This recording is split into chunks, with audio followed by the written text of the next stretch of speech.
สดีค่ะยินดีต้อนรับเข้าสู่ Bangkok Off Stage พอดแคสต์ไทยอังกฤษรายการแรกที่จะพาไปเจาะลึกแวดวงศิลปะการแสดงในกรุงเทพ Hello and welcome to the Bangkok Offstage podcast, the first bilingual podcast on the Bangkok performing arts scene. แอมแก้วตา And I'm Amitha.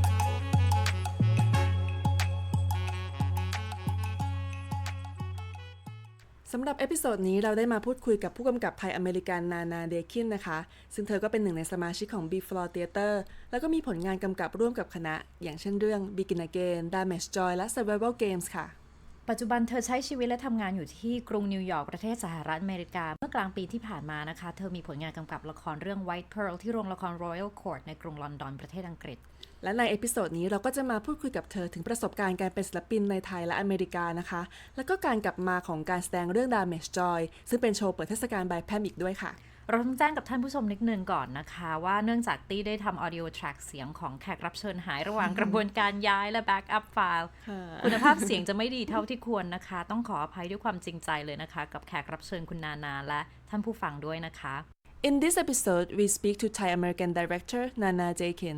As a member of B Floor Theater, she directed Begin Again, Damage Joy, and Survival Games. She's currently living and working in New York City. Earlier this year, she directed White Pearl at the Royal Court in London. Here, we talk to Nana about being an artist in Thailand and in the US, and the return of her show Damage Joy, which opens the Bangkok International Performing Arts Meeting, or BIPAM. Just a quick note before we begin. I lost an audio track in the process of uploading, downloading, and backing up files, so the sound quality is not as good as it should be. So my sincerest apologies to our guest Nana and our listeners. เอพิโซดนี้จะเป็นภาษาอังกฤษค่ะ This episode is in English.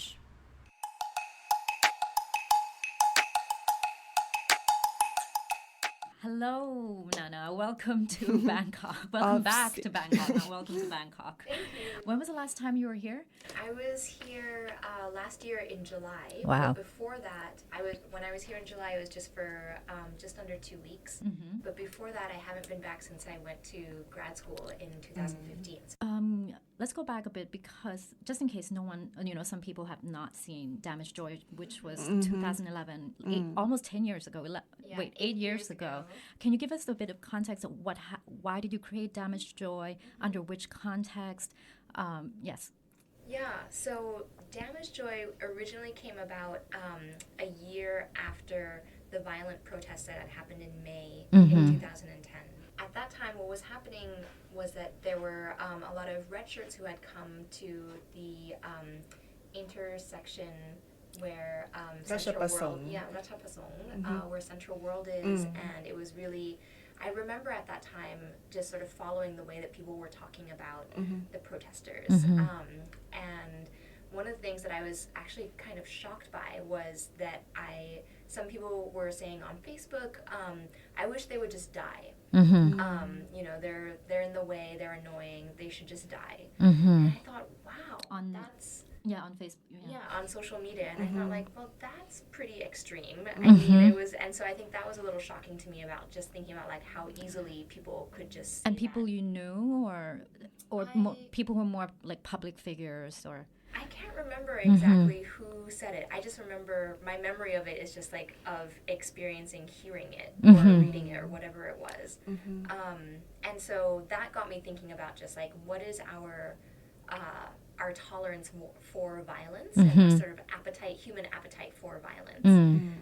And at the same time, I had been thinking for some time about this idea of Damage Joy, which I had first heard about from a German-speaking friend who was talking to me. Actually, Damage Joy is a direct translation of the word Schadenfreude, which he was telling me. He was saying, this word is so interesting. It's a very specific word in German for the specific kind of delight that you feel when you watch somebody else get hurt. Or, suffer in some way or another. And that's something that just really I was thinking about and struck by. And so I think those two ideas really came together in terms of for creating Damage Joy. I became interested in the idea of what does it mean to, what is the specific limit that each person has for enjoying watching somebody else be hurt or humiliated. And then what happens in that moment. So essentially, in this show, in Damaged Joy, the audience is invited into a sort of a satirical clown world. It's like Tim Burton-esque. It was like this dark, a little bit weird clown world. And they're given red flags when they come in. And the flags have the word stop on them. And it's explained to the audience before the show starts that if they see anything on stage that they don't agree with or that they want to stop, they can wave their flag. But the action on stage will only stop if everybody in the theater waves their flags at the same time. And it's like the play won't stop, but whatever scene is happening at that time will stop. And so that's it. That's the direction that they're given. And then the show begins. So really the idea for me was about giving the audience a chance to know that they actually have the power to stop something if they don't agree with it. But then I think part of the other, so then it becomes like a twofold question. One is like, do I have a problem with what is being performed on stage? Maybe yes, maybe no. If I do, am I going to raise my flag and wave it? And then even if I do, will there be enough other people who raise their flags as well to stop the action? So all of these, I think, were events that I wanted to take place in the course of watching Damaged Joy for people to really think about the kind of agency that they have as audience members and also as members of society, to think about what it means to respond to the hurt and humiliation and violence that is happening to others. And how it's possible to try and put a stop to things. Right. So Bupe, the artistic director of BIPAM, approached you to revive the show, right? Yes. To revisit the show. Did you say yes right away, or did you feel like, should I revisit it? Do I want to revisit it? I definitely had some concerns. I think my first initial reaction was definitely like, yeah, sure, I'd love to. And then immediately followed by, wait, is this still relevant? Because it was 8 years ago. It was made at a time that felt like in response to a very specific political and social climate in Thailand at the time, or I would say in Bangkok at the time. And so yeah, I definitely had some concerns as well about like whether it's still relevant. But then I think Bupe talked to me some more about why she felt like it was and the context in which she was presenting it as part of the Eyes Open series. What did she say precisely? Do you remember? The thing that I remember her talking about was that she said the fact that we still find violence entertaining is something that is still worth talking about, essentially. It's still universal, I suppose. It's such, yeah. And so that convinced you to revisit. Yes. And how do you feel about it this time? I'm excited. I mean, I think that one of the things, it's my first time being able to go back and work on a show that I made before. And I would say like the biggest change that is happening in it is that because it's moving from, it was in a very small, intimate space before, now it's going to be in a much larger space at BACC. And one of the things that I learned from the first production was that I felt like the way that the audience was set up didn't really allow them to see themselves very well. So in the first one, you were at, was it Crescent Moon Space at Bridi Pranamyong, which is institute, which is extremely tiny. It's like 30 people or something maximum.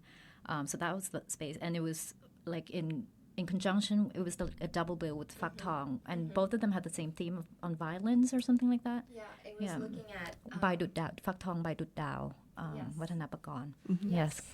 At that time, it was in the original production. It was part of this double bill. And it was in this very small space.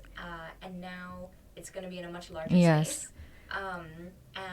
But also I felt like I wanted to find a way for the audience to be able to be more aware of each other. And so part of the changes that are happening with this iteration of Damaged Joy is the sound designer who worked on the original production is Nok Kanchana Bangka. Okay.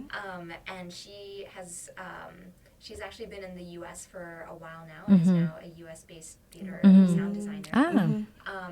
And her partner is Devonte Johnson, and he is a projection designer. Oh, cool. And works on other kinds of design as well. Right. So I invited him to actually come and work on the set and projection design for Damaged Joy. Why did you decide to change the design direction of the show? Because before it was like Tim Burton-esque, Yes. The clown world, very colorful, with Perron mead. Yes. Right. So why did you decide to change the direction? This direction. I was interested essentially. Well, actually, I should start by saying that I went and spoke with Perron first. Oh, okay. And asked him whether he would be interested in working on this show, and he said that right now, because he's working on, he's very involved in his art school. Right. So he said that he wasn't available to do this. And so I went and spoke with Devonte, and I think the main change is that like the Tim Burton clown world aesthetic is still there, but was actually about like how can we transform the space to make it for this show to still exist in a larger space, but also to move the audience configuration so that the audience can see themselves more. So that's what we have been working on. Okay. So that's what we can expect. Look forward to. Right. Yeah. Interesting. And what other preparations did you do, and other apart from design and apart from what you said earlier about what did you say earlier, the space? What are the other preparations? Because you said this is a new context now. You haven't been living in Thailand for a while. So yeah, what does that mean for you now? What does the show mean for you now? I think that it's actually, in a way, I went back and watched it and thought about it some more and about what it was doing. And I think that this question that in fact, like the questions that created the show still exist, even though the context has changed. Or I would say like the climate has changed. And so the main preparation that I did was actually in rewatching the show and then thinking some more about how more structurally about how to build, how to keep the build of the show going. Because essentially it's like most of the scenes are going to stay the same. There's going to be one that will be totally different. But essentially it is like 70% of the show, of the original show, is the same. But I think that it will feel different because it's in a different space. Right. And so I think thinking in order to decide like what the space needs to be in order to support the story, I think that was probably the most preparation that I was doing, which is just like thinking about like how to adjust things in a way that was still going to keep the essence of the original, but also make it available to more to a bigger space and to a different audience configuration. Right. Okay, let's go back a bit to your background and passion in theater. How did you become interested in theater? I think because I grew up moving around. You've been in so many countries, right? Yes, and I think that probably the reason why I first fell in love with theater was because it was a way for me. I found that when I was working on a theater show, it was even from like the time that I was really little, like in first grade, through to in middle school and then in high school, that was a way for me to feel like part of a community. And I think as somebody that moved around a lot and was always sort of like not really sure if I belonged where I was, that was the thing that I found in theater, which really hooked me. This idea that like when you're working on a show together, you become a part of a little family, and you immediately have you have a community of people that you're working together with towards a specific goal, which is really fun. And I think that was really what hooked me into theater in the first place. But I started out actually being more interested in performing. And I didn't start directing. The first time I ever directed was in high school. Oh, what did you direct? Do you remember? Yes, it was a devised show actually. Oh, where it was cool! adapted. Already. Yeah, I didn't know that was the word for it at the time, but it was in high school. It was for my senior project, and I adapted a short story about. This was a short story from a magazine, I think, like a teen magazine that I had read. About a girl who decides to leave her boyfriend because she wants to go to fashion school. Okay. So I mean, it doesn't sound very interesting, but I think at the time I was interested in. I liked the story of the girl, Right. like the way in which how I was reading the story, just about like the different way in which you learn about her and about the relationship with the boy, and then about her deciding that actually she wants to get out of this town and go and follow her dream. That was the first time, and what I remember about that, like very specifically, was just because it was my first time directing, was just this sudden like feeling of like deep satisfaction. And I think it came from the fact that I felt very exciting to be able to talk to everyone. So talk to the actors and talk to the producer and talk to the technicians, and I really liked that part. I was like, oh, I'm actually like in control of everything. It's amazing. Yeah, it was really. I just remember it being like an extremely like amazing feeling and very satisfying feeling. And I think that as an actor, I think I had enjoyed. Being able to perform, but I always had like in the back of my head or like this critical voice that was like looking down at me and being like, what are you doing? Like, maybe you should go over there or do over this. Like, I don't really have much of a memory of being able to like lose myself in a role or to feel like super comfortable on stage. And although I would say that actually came later, more in like movement that I was doing. Right. But yeah, I just remember thinking that, when I was directing, there was like a strange sense of groundedness that I felt, that just felt like this feels right. Like I'm not worried about whether I'm doing the right thing or not. I'm just like following my instincts. I felt like really very much like in the moment. Right. And when did you turn it into like professional? It took a while. So that was the first taste in high school. And then when I started my undergrad, so I went to, so I finished my high school years in Switzerland. I went to the U.S. I went to actually the same undergrad as your sister. Yes. So Sarah Lawrence College. Although Yes. we never met while I was there because we were 4 years apart. Ah, okay. So I graduated and then she started. And Sarah Lawrence is in New York, but not New York City. It's a bit outside of New York City. It's What's the in town? Bronxville. Yes. It's 45 minutes north of New York City. And it's a liberal arts college, so you don't actually have to decide what you're going to study when you're there. You just, at the end of 4 years there, you have a liberal arts degree, and that's it. But the point of Sarah Lawrence, or like one of the things about it, is that it's really about encouraging you to explore a lot of different avenues of knowledge. And I think that when I first started, I wasn't totally committed to being a theater artist. I had a lot of other interests at the time, and I was sort of like, I don't know. And it was really not until... What were they? Do you remember? What were they? Yeah.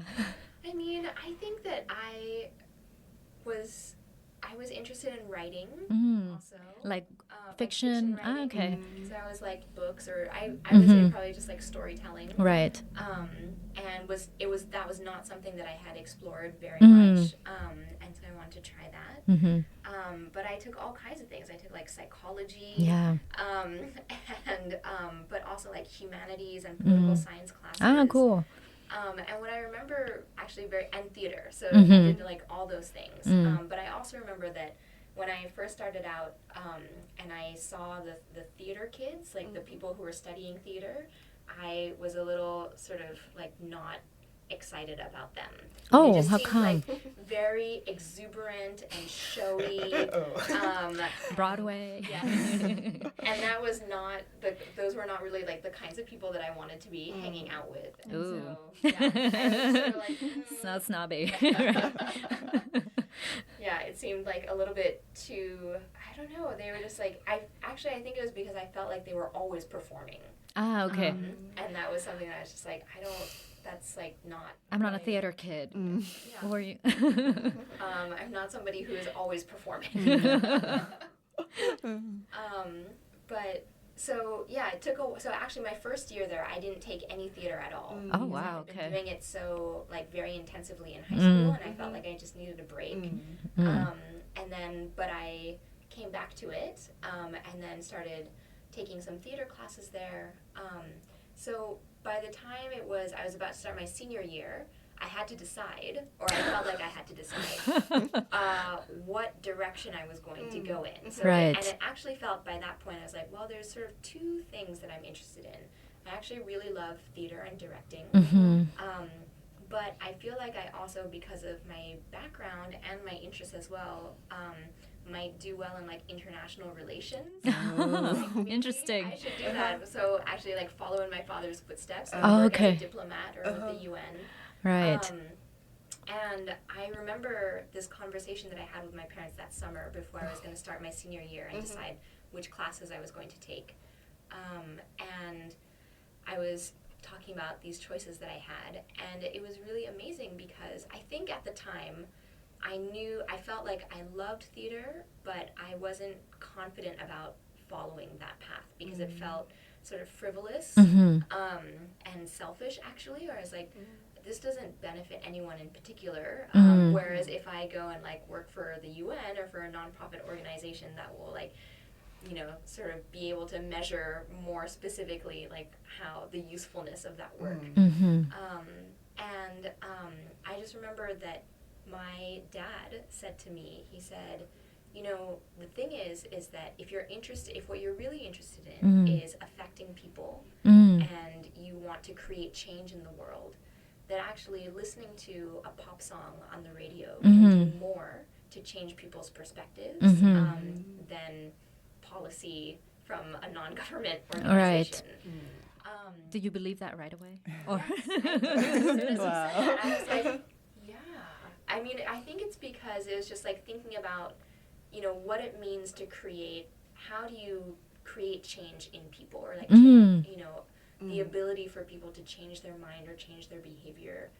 And I was like, that's true, that actually, like, I have listened to pop songs that have made me, like, see things in a different way or to feel things differently. And so I think that actually gave me, like, the confidence to say, okay, then I will follow theater. Oh, okay. And so in my final year, I took a lot of theater classes, and I knew that was the path that I wanted to follow. Wow. And right after, did you come back to Bangkok right away, or what did you do before that? I spent 2 years in New York afterwards, and I actually did not have plans to come to Thailand. Oh, okay. I had spent some time in Thailand my junior year, and that was really the first time that I had come back to Thailand and spent like an extended amount of time. Your mother's, just so everyone knows, your mother's Thai? No. Yes, my mother is Thai, and my dad is American. Okay. But because I grew up moving around, I didn't actually live in either Thailand or the U.S. I would just go back and visit. And being in college in the U.S. was really my first time also like learning what it was like to be an American. Right. And specifically actually an Asian American as well. Right. And I felt like at the time I wanted to, in my junior year I went to Thailand. And was it part of was it like a semester abroad, or was it more like a summer thing? It's kind of a little bit of a long-winded story. Because I went to international school, my high school diploma was an international baccalaureate, and my college gave me a year's worth of credit for it. So they essentially told me that you don't have to do 4 years of that's college, nice. you only have to do 3. Right. But I panicked and was like, wait, but I want to do 4. Like, I don't want to finish early. Why would I want to do that? Adulting early. Adulting too early. Why would you want that? So I negotiated with my parents, and I said, okay, well, instead of paying for a year of college, will you pay for a gap year for me inside of this college time? And your third year of college in the U.S. is typically a time in undergrad that people do like study abroad. And so so I chose that year because then I knew I'd still be on the same schedule as my friends and graduate at the same time as them.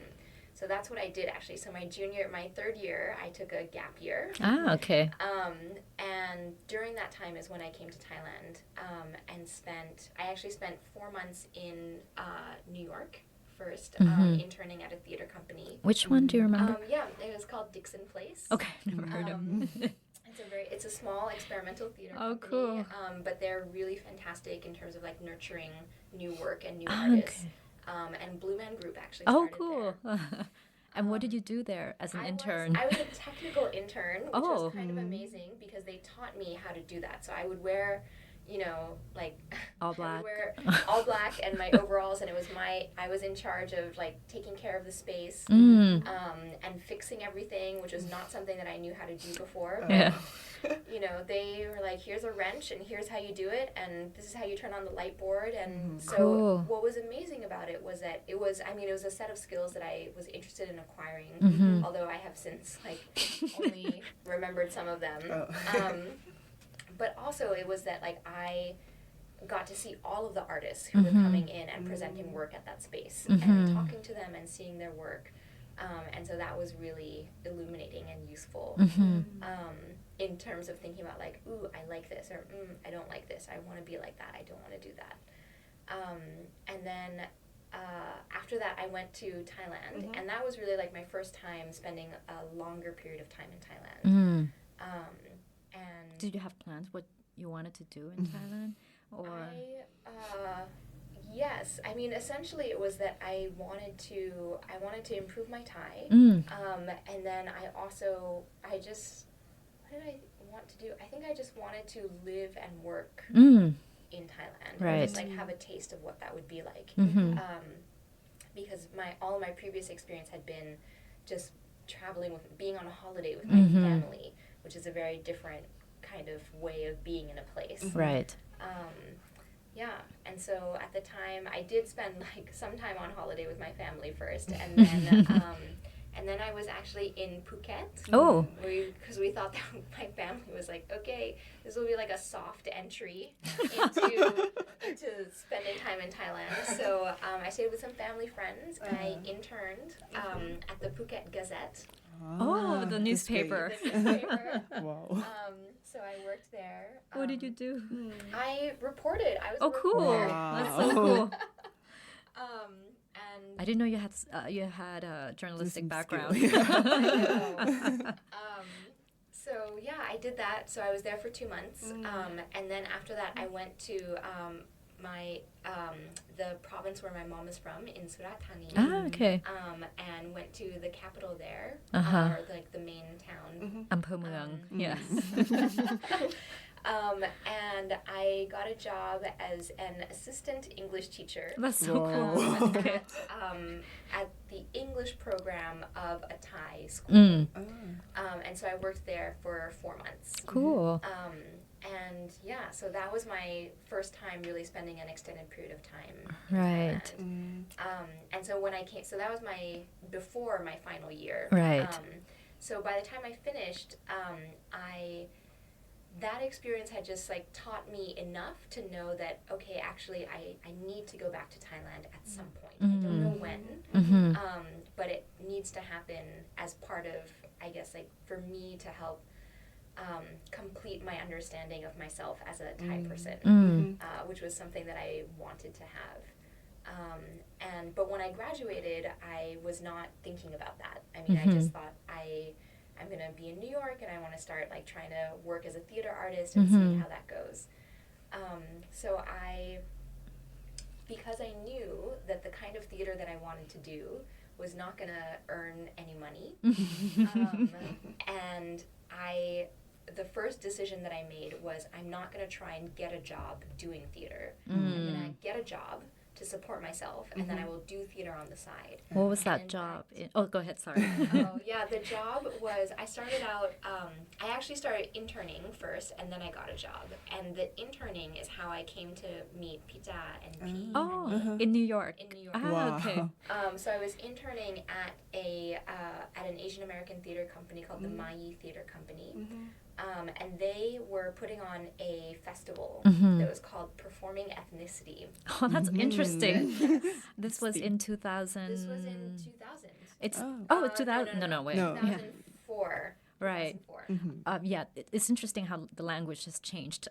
I don't see how that would. Yeah, that would be weird now, right? Yeah. Yeah. But so it was a conference, and it was also like a scholar, like a conference for scholars and for artists. Right. Oh, Pizza and Pinge from B Floor. That's whom you Yes. met. Yes. So they were collaborating with an American theater company called the International Wow Company. Oh yes. That was presenting a work there. And so I had never heard of either International Wow Company or B Floor. And actually, B Floor wasn't even mentioned. I as part think of it. yeah. They At were that just- time they were using Wow Wow. Company name. Yes. Yeah, they were under that name. Yes, or they were like guest artists with International Right. Wow Company. But I saw on the list that, oh my God, there's going to be a performance that has Thai artists in it. And this theater company, the International Wow Company, collaborates often with Thai artists. That's amazing.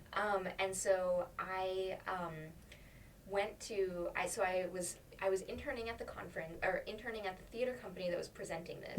I went to the first show that was like presenting just like a preview of the whole performance that this theater company, International Wow Company, was doing. I met the director, and I went up to him and was like, "Hi, I'm Thai. I'm really excited about the work that you're doing." And we talked a little bit, and he said, "Oh, do you speak Thai?" And I said, "Yes." And he said, "Well, I actually need some help because we have subtitles in the show. Like, the Thai artists are going to be speaking Thai. And I'm looking for somebody to help with that." Oh. And I was like, "Great. Yeah, because I would definitely like to assist you in any way." And he was like, "Okay, you can come and be the assistant director." Right. Oh. So I went and worked on that show, and that was the first time that I met Pita and Pikanye, and actually P.A. Bandit Oh yes. was there, and two other actors from Chiang Mai. And so it was an amazing experience because I had never met Thai actors before. And these are excellent Thai actors. And so I was really excited about it. I was also very shy, and my Thai was not very good, so I Right. didn't speak to them very much. I mean, I was there, I was working on it, but I felt like a sort of like wallflower in the background. And at the end of the experience, I sort of didn't dare to say like, "Okay, so let's keep in touch." And like, it wasn't that we were like very good friends or anything. Right. I was just sort of the young girl working in the background. So I didn't get their contact information. But when I came to Bangkok, I eventually ran into Pita and that was so I met them first in New York and then found them again when I came to Bangkok. Did you decide at that point, like, when you met them again in Bangkok, had you already decided by then that you were going to be based in Bangkok for a bit, or try to be an artist in Bangkok for a bit, or? What had happened was that so after graduating from undergrad, I was working in New York, and after about like the second year of being there, I started to feel like I'm really excited about being in New York, and actually I love it. And I started to, but the idea of going to Thailand had been in the back of my mind since a couple years before that I'd been there. And it had been like strengthened by the idea that I saw Pita and Pikanye, and I was like, oh wow, so not only do I want to go back to Thailand to spend time trying to understand what it means to be a Thai person, but also there's some interesting theater going on there too. There must be. But it was a strange decision in a sense where it was like I felt like I love New York so much, I better leave now before it becomes like too difficult. Right. Because I was just like 2 years after undergrad, I was just starting to see how it was going to be possible for me to keep on working. And I felt like, if I don't leave now, every year will only get harder. Every year will only feel like, oh, I will lose momentum or, something else. And also, at that time, I was 24. And I knew from my previous experience of being in Thailand that if I waited too long, or I think this was just my fear as well, that if I just waited too long to go back to Thailand or to try and spend some time there, and I arrived as a 30-year-old as opposed to somebody in my mid-20s, that people's expectations of me and my behavior would be very different. And that if I went as a younger person, as somebody in my mid-20s, people would be more forgiving of my mistakes, the things that I didn't know. And so I thought, okay, I gotta go now. Right. And so, but my initial thought was that I would only be in Bangkok for maybe like 2 years. Oh, okay. Did you have plan then? Were you like, I'll try to become a director, or? No, I actually had no intention to do any theater work in Thailand. I really came because I thought I want to spend time with my family. I want to live and work in Thailand so that I can understand what it means. And to you didn't be even a Thai know person. then what kind of work or anything. It was just like. I just showed up. And yep. And I mean, I think that was made possible by the fact that my mom's family is very large here in Bangkok, and so I knew that there was going to be like a cushion that would be able to like at least like a place to stay, and people who would like support me while I tried to find a job. Right. Yeah. And before you've seen Ping and Pijav's work back in the States, have you ever seen like Thai performance art before, like contemporary ones? I saw one show at Patravadi. Oh, okay. When I was here in, I guess it would have been in 2003, 2002, 2003. Is what I went to go see. And do you remember like how was the art scene back then? Is it vibrant or just nothing? I had no connection to it. And it's so interesting because even now I'm staying with my relatives again. And I think it's sort of, they are a very typical middle class Thai family in the sense that their knowledge of the arts is like not really something that's on their radar. The thing that when they think about trying to relax or to have a good time, like maybe go to the movies, but mostly go out to dinner, or maybe go to like a big like sound and light show, or something like something that they have seen that's just they're, I think, not particularly connected to like what is like, I don't know, like visual art or theater arts or like dance or anything like that. So because all my experience before that had been with them, I had no. And I didn't have Thai friends. There's no way for me to know. Right. Yeah. What's the when you started working with B-Floor, what was that like to be part of B-Floor and then to create your own work? Did it take long for you to feel like I'm an artist now, or did it come as a surprise? Like, oh wow, I'm directing. I guess I'm an artist, or I'm creating work. I guess I'm an artist. Can you talk about that a bit, like being with B-Floor and how it's shaped you as an artist? I think that I knew that I wanted to be a director for, I guess, like since at the end of undergrad. But I think that it took a while before I stopped saying I'm trying to be a director. Ah, okay. Even after the first show in Bangkok which was Begin Again, correct? Yeah. Yeah. I think I actually don't remember like when that transition happened. Actually, Right. When I decided like no, I just am. But I think it's a big deal for young theater artists actually. Both I think in any discipline, like the time that it takes you between the space between like knowing what you want and who you are as an artist, and then being able to just state that is who you are, versus like that's what I'm going for, that's what I'm trying to do. But I guess my journey with B-Floor was one in which I remember feeling the first show production that I worked on was Pendant Un, The Other Land. Oh, okay. So you were a performer there, or? No, I was the assistant director. Ah, So okay. speaking of like, you know, going for what you want, Right. I met Pita and Pihanye and then started talking to them about wanting to work with them. Right.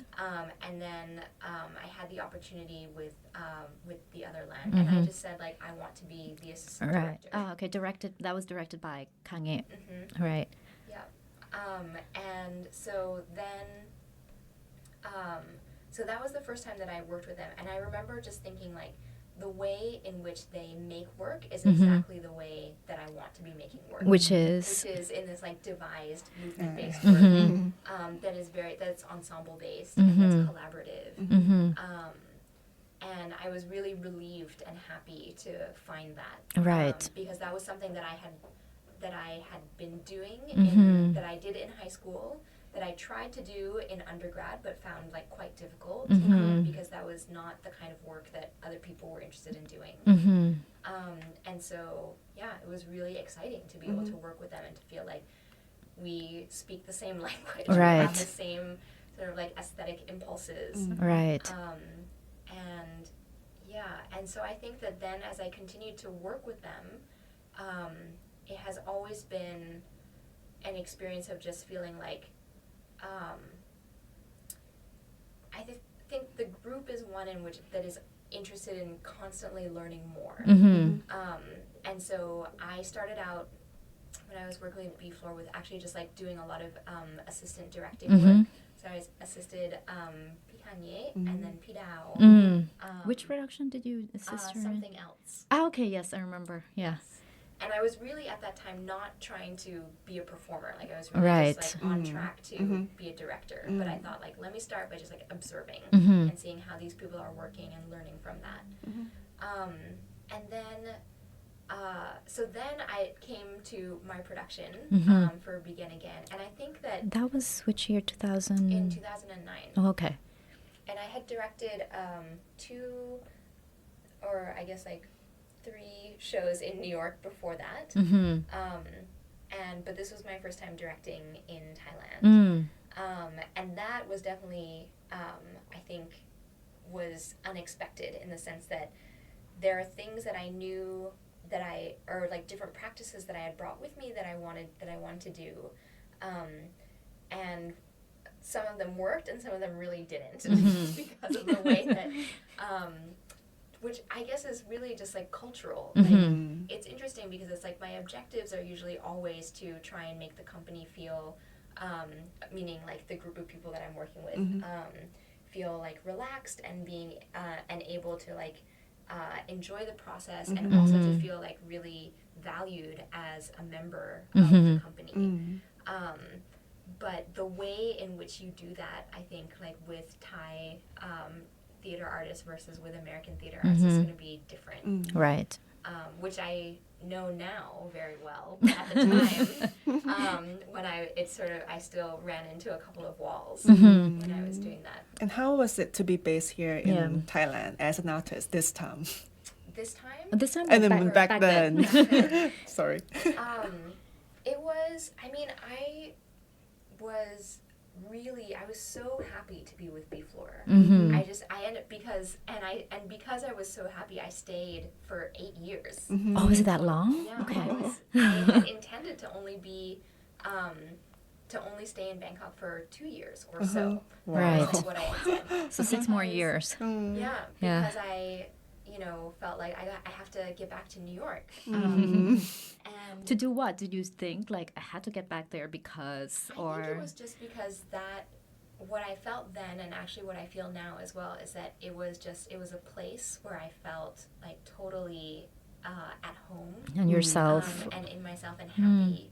Okay. And for somebody who has moved around a lot and has felt like a Right. stranger a lot of the times or, sort of like not really sure if they belong somewhere, that I felt a sense of belonging in New York. More than even in Thailand, where you lived Definitely. for 8 years. Because in New York, you were there for 6, right? Before you, and then here, 8 years. Yeah. Ah, okay. So why do you want to do a master's in directing, because a lot of people might say that's really expensive. It's definitely Why don't you just keep directing? You know, why did you want to go back to? Why did you want to go back to school for this particular program? You know.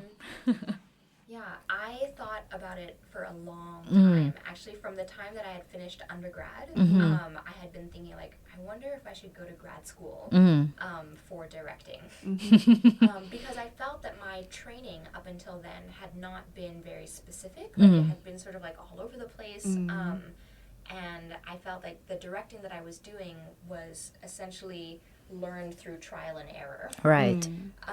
So you felt a bit directionless, or do you feel like you didn't have a good strong base, or? I mean, I think at the time I just felt like I was inventing it as I went, and I was okay with doing that, but I also felt like, you know, there's other knowledge out there. Maybe it would be good to get some training. Right. But for a long time, I could not reconcile the idea that I wanted to make, you know, experimental theater that was not going to be commercially produced, and then why would I go and pay a huge amount of money to become a specialist in making poor theater, essentially? Does not make sense. It doesn't make sense. So I thought, okay. So I just sort of kept delaying it. Speaking of calling yourself a director, I felt like I love directing. I'm a director, but I only know how to direct one thing. I only know how to direct like this kind of work, Right. which I love, but I don't really know how to do anything else. Like Shakespeare production, or Yeah, and I thought if someone ever hands me a play and says like, "Can you direct this?" I would say sure, you know, and I would do exactly what I would just trial and error, you know, I would just wing it and just use the skills that I have to try and figure it out. But I started to feel like I think just hungry for more technique. And so that was it, actually, where I was like, okay, I'm ready now. I really want to know more. what's the program like? You went to Columbia University. What was the program called? It's a master's degree in theater directing. Okay, so what was it like to be? Was it what you expected? Was it like, were there times when you're like, I don't think I can do this anymore, or was it like, wow, this is nonstop excitement and thrillingness and? Both. It's there are a lot of different kinds of theater directing master's degrees programs. Ah, okay, in the U.S. America. Okay, was like at Columbia. No, in the U.S. And I was very determined to go to graduate school when I applied. So I applied to, I think, 7 different programs. Right.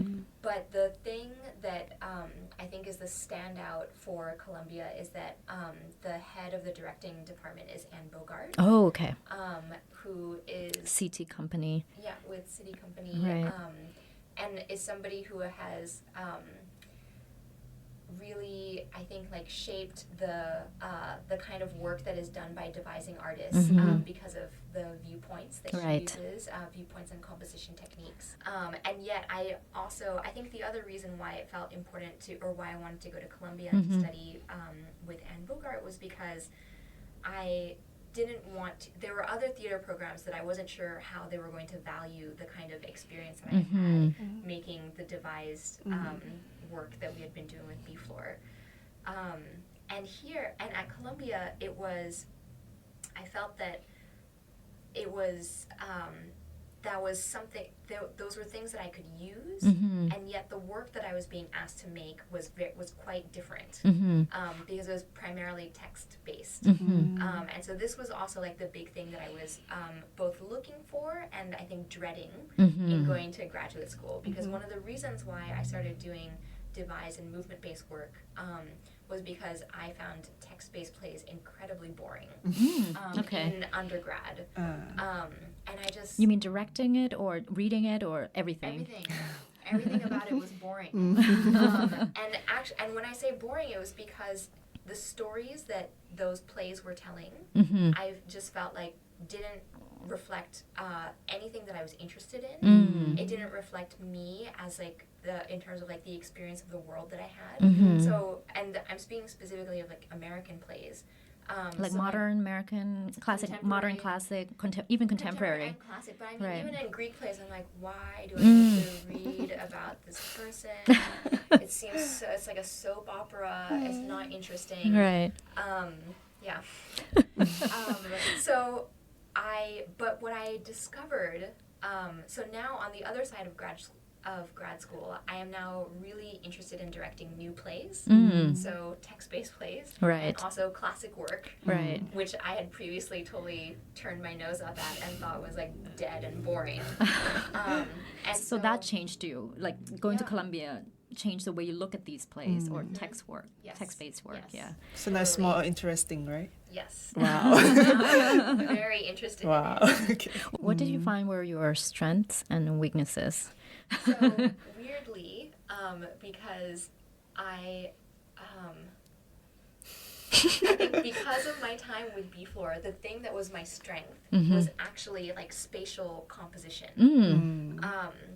And although I would say that, And that's very Anne Bogart, right? Like, but as a member of B-Floor, that was not something that I was known for being good at. Right. Actually. Oh, So okay, within interesting. my theater company, they're like, well, Nana's okay at this. But once I was in graduate school, they're like, oh my God, you're amazing. And I was like, "You're so good." And I was like, if you only knew the other people that I work with, you could see their work.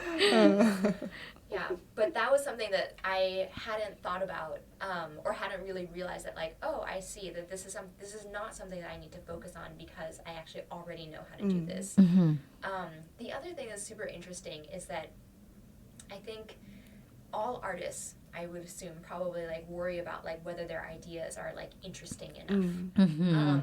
And because there are 6 directors in this program, and there were times when we would be assigned the same scene, and I would think like, I feel like I'm making like incredibly boring, simple choices, you know, and then I would see that actually the choices that I was making were quite different from the choices that my other classmates were making, and that helped me as well to see that like, oh, actually I do have like a point of view or a way of seeing things that is just specific. Right. And so, yeah, that was really helpful as well.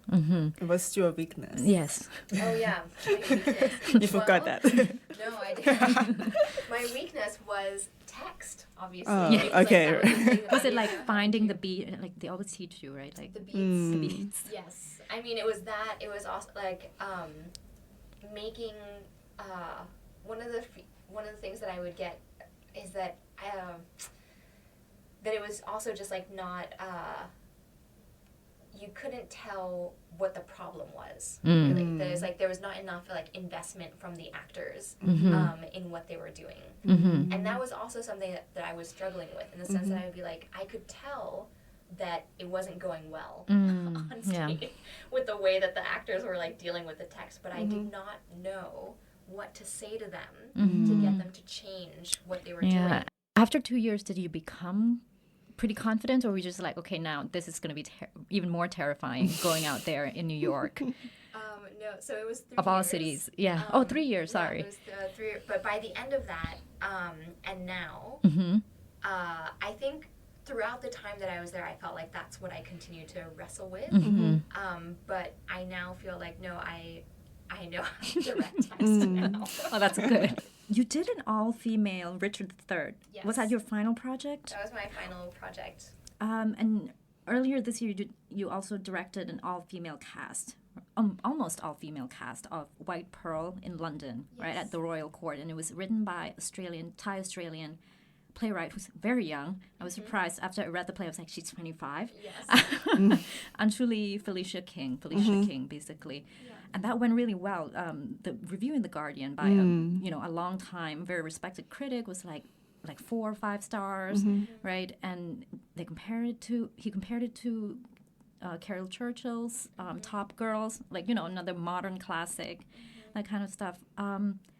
For you, it seems like the women's issues have become a major interest for you, right? Can you talk a bit about that? Like, how have your interest in terms of issues shifted? Because in While Untitled, you Begin Again was like about change, beginning again. You talked about like migrant workers, Burmese migrant workers, and also your own personal stories and all of that thing. But now, and then you talk about violence because of, what was going on in Thailand at that time. And then now it's all female Richard III, and also White Pearl, which is about beauty standard and and a bunch of other things. Yes, can you talk about that? Like the shift towards more women-oriented issues, that kind of stuff. Yeah, actually, it's interesting because I have spent some time trying to find for myself as well, like what is it that I'm really interested in? Is there a through line from like that goes through all of my work? And I think that actually there is, and that through line has to do with unsettling assumptions and cultural assumptions. And the thing is about like a cultural assumption is going to change depending on where you are. So I think that when I was here in Thailand, when I think about like Begin Again and Damage Joy and survival games, and also like all of the work that I was doing, I can. What were you doing in survival games again? I was a co-director. Ah, okay, right. With Pikanye. Right. That there is always there's an assumption or a series of assumptions that I was interested in trying to shift. And I think similarly with the work that I'm doing now in the U.S., each production has like a certain amount of like assumptions that I'm interested in. It's not necessarily that I want to break them, but it's that I think of them sometimes as like an assumption is an assumption because it's like buried. Right. You don't actually know that you have it because you assume it.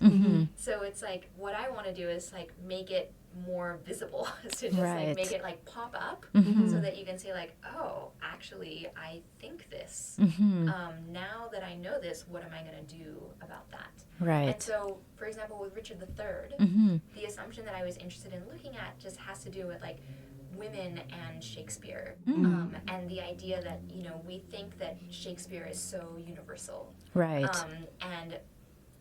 And yet there are very we assume that Shakespeare is very universal. Or we assume that it's universal. But actually, it's incredibly male-centric, and the female characters there are first of all not very many like juicy female characters, and then even if they are, the amount of time that they have on stage, the amount of lines that they have to say versus the amount of time and lines that the men get to say is like totally disproportionate. And I felt like when I first started studying Shakespeare in grad school, I was really excited about it. It's like it's beautiful, it's complicated, it's really exciting. I want to direct this, but I also felt like I don't want to have like a bunch of men on stage and just talking about like problems that men have. It just felt like these are I was interested in trying to explore the problems of the play, but I wanted them to be represented by different people, essentially, or to see whether they could be relevant in the bodies of other people. Right. And so in this case, it was an all-female cast, but we kept the gender of all of the characters. Oh, so they would still be... Richard III is still Richard III. Is still a man. Yes. Yeah. Okay. And so then I think what begins to happen is that like once you have like the gender of the cast as being all one, then you start to think, I think, a little bit more about like the ways in which like feminine characters and masculine characters are getting played by these different people. It's sort of like it creates like a disruption in the way that you're looking at the character. Right. You consider yourself Thai American, is that correct? Yeah. What does it mean to be a Thai American artist in Thailand and then a Thai American artist in the US or the West or the world, the rest of the world? Yeah. Well, I'll start actually by talking about being Thai American in the U.S. and in the rest of the world. In the sense that like in particular, or I'll talk about it in the U.S. first. So being a Thai American artist means that I'm an Asian American artist. Right. So I'm not a white American artist, which means that I'm a minority. And so that I think like really shapes both like the things, the issues that I am interested in and the ways in which I have access to things. So I feel like I have an interest in like really trying to make the issues I think that are important to Asian Americans Mm-hmm. and that they face there to become more visible in the U.S. And then I am also consequently, I think also because I'm part of like a minority group, also have like an allegiance to other minority groups as well. So there's a sense, I think, of feeling like I'm pushing against a larger sort of like white structure. And yet you're half white, right? So And yet I'm half white. what does that mean? Yeah. It means, I mean, it's so interesting in the sense that like, if I, it actually, I don't know, it means that like, I think, I sometimes think about this, that like, if I looked more white, because there are also people of color who are called like white passing, Yeah. or if you've ever met anybody who is like of mixed heritage and you're like, oh, you look white. Do you feel like you're white passing? Because I am not white you passing. don't think so? Yeah. No.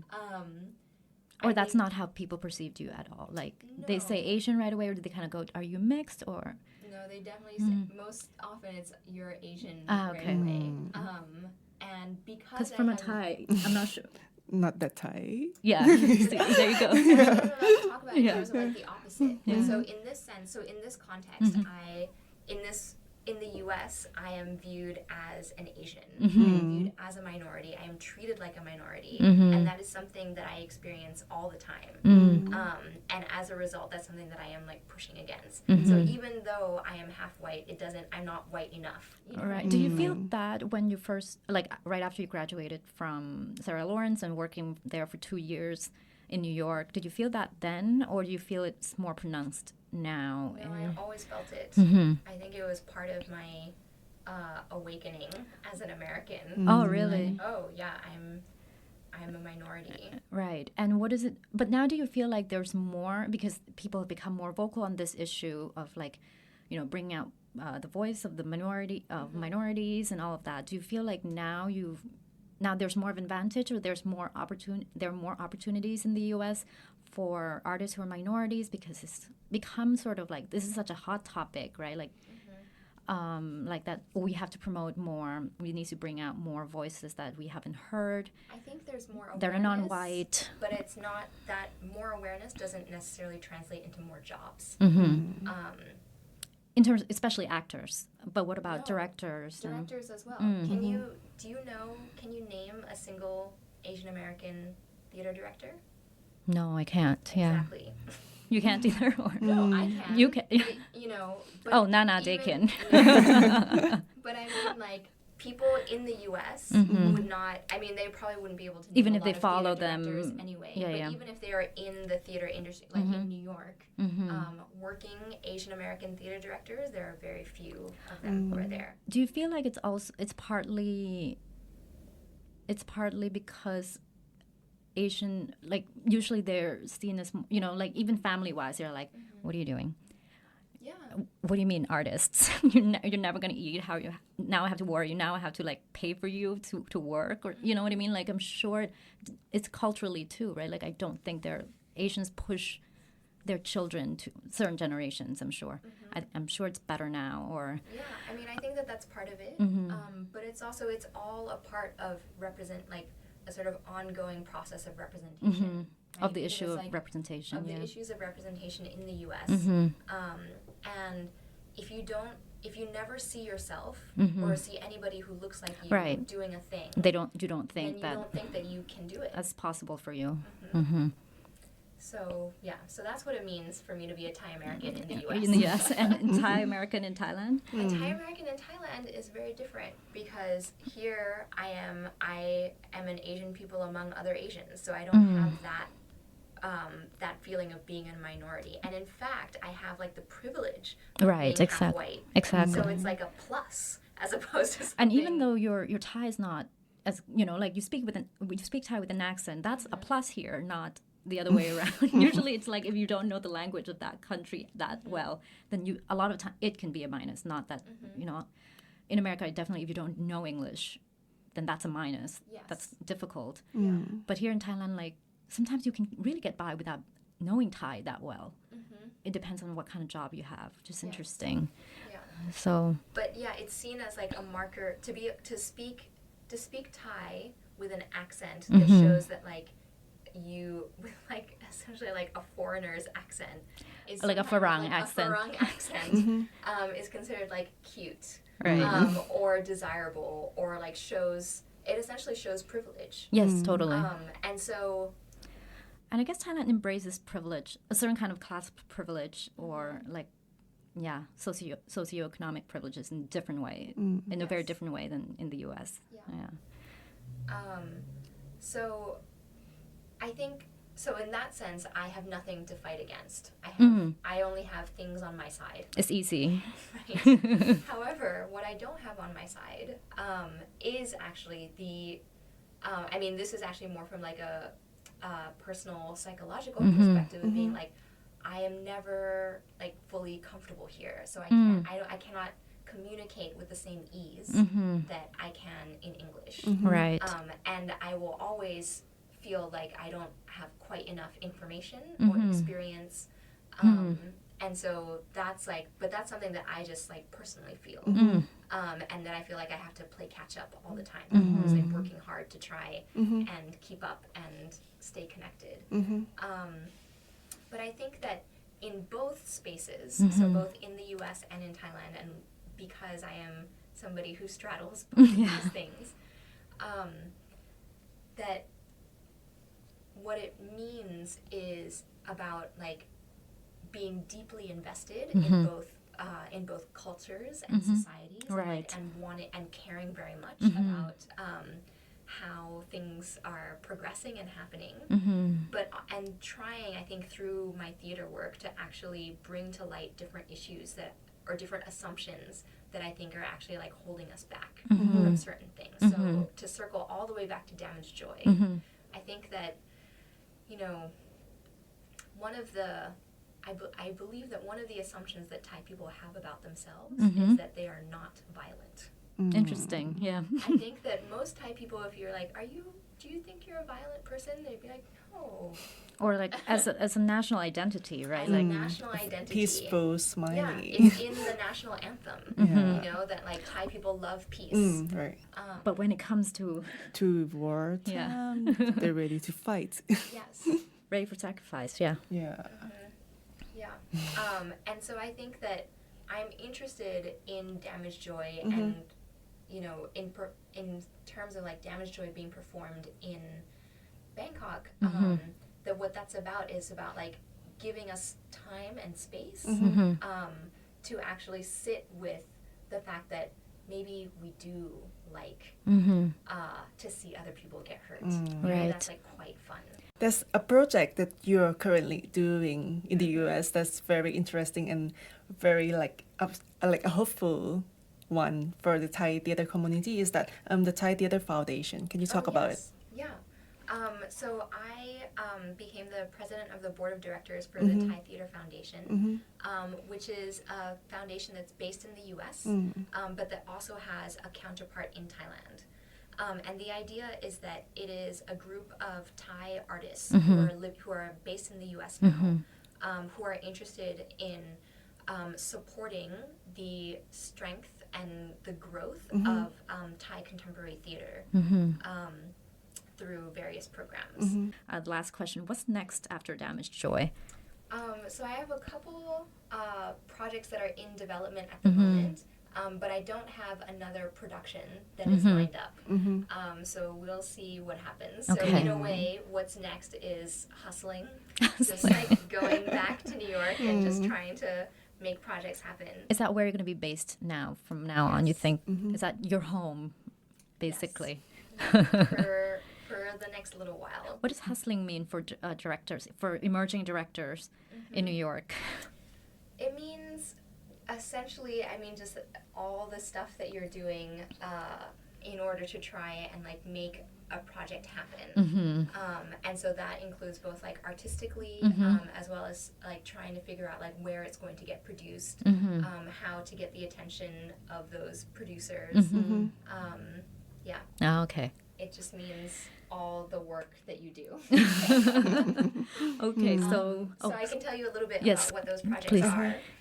So one of them is a collaboration with with another writer that I met at Columbia University, and it's a project that is in its very early stages of development. But the area of interest that we have is about apologies, about what it means to apologize on both like a micro and a macro scale. So thinking about like micro apologies are apologies that happen between people, right? And so like, what does it mean to apologize to someone? What's a good apology? Why do we feel like we need apologies? And like, how do you make them? And then on a macro scale, looking at like, what does it mean to have like a national apology for something? And the ways in which like that tries to happen. And so I think it's a piece that is, we're calling it like a theatrical essay. So this is another sort of like experimental piece or a devised piece that I'm working on in collaboration with a playwright. Another piece that I'm working on is actually inspired by a show that was originally created here in Bangkok, which is Interview. Okay, yes, by Bess Wishyatama. Right.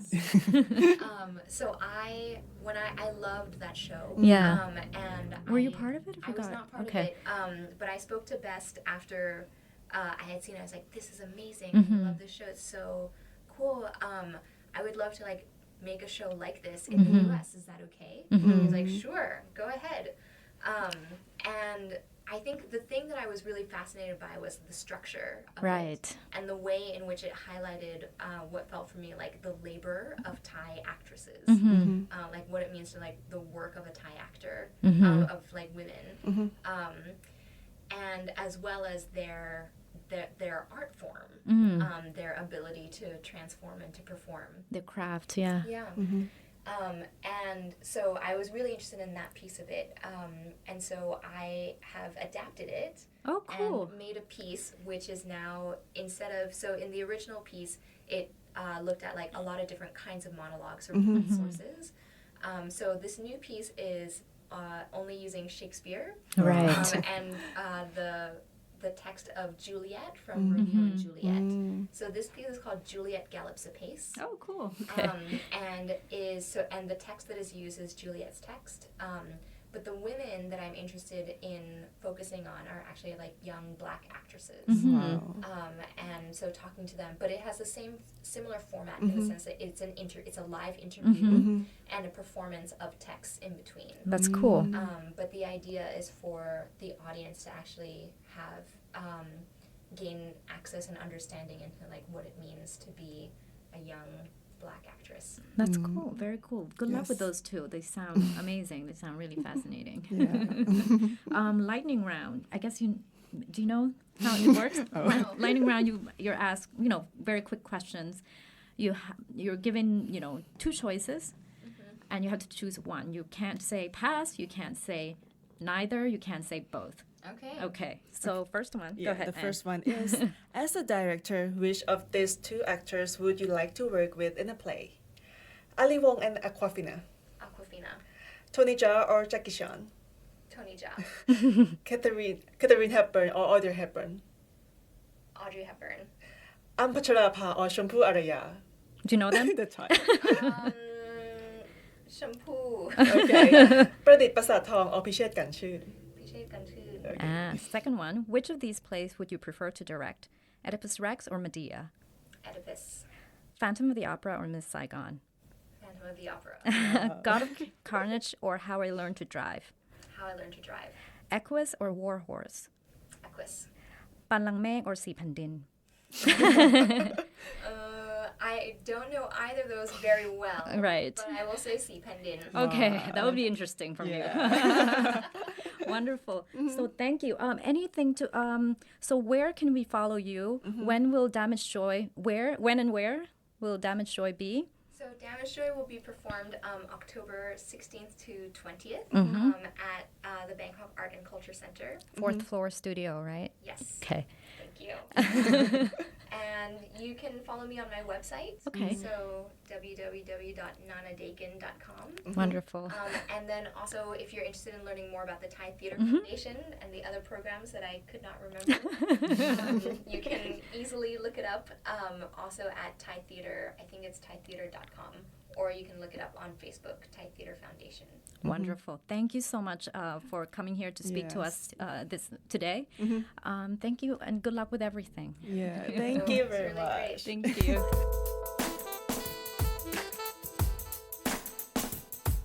Bangkok Offstage is created, hosted, and edited by Dakin and Amitha Amranand. The intro and outro tracks are Quicksand by Wild Light and Probably Shouldn't by Jay Lang. This episode was recorded at Room 508 Studio.